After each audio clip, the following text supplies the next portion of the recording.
So this story is a little bit difficult for me to tell. It goes back to 2017.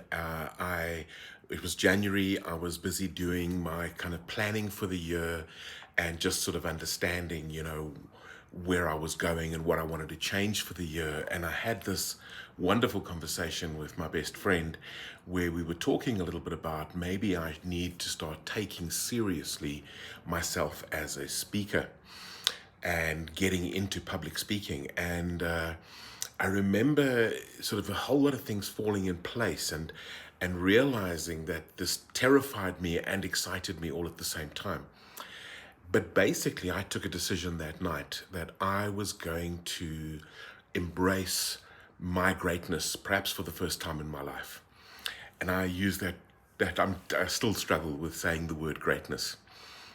What happened was I basically, as we talking, took the red pill, and I'll explain that in a bit more detail. But it set in motion a whole bunch of things that then started to happen.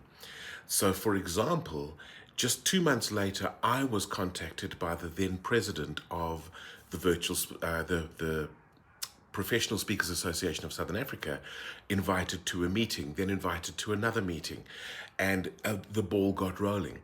And the result of that is a significant career change for me over the past 4 years, including getting some great business mentors, including establishing this Morpheus business, and basically taking myself seriously in terms of bringing my gifts. And to be clear, I'm very aware of all my weaknesses, but it was time for me to embrace my gifts. But that decision started off a cascade of things that happened, some of which almost just seemed to arrive. And this is the importance of making big decisions. And I want to read to you this quote from The Matrix, this very quote that we are focusing on this week.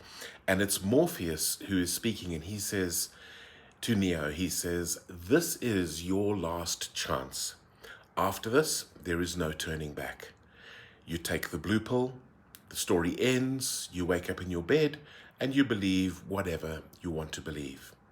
You take the red pill, and you stay in Wonderland, and I show you how deep the rabbit hole goes." And I truly have experienced, since I took that decision about embracing who I really am, that I'm beginning to see how deep the rabbit hole goes. And that red pill decision has changed my life. What decisions are you not making that are holding you back? This is the challenge this week.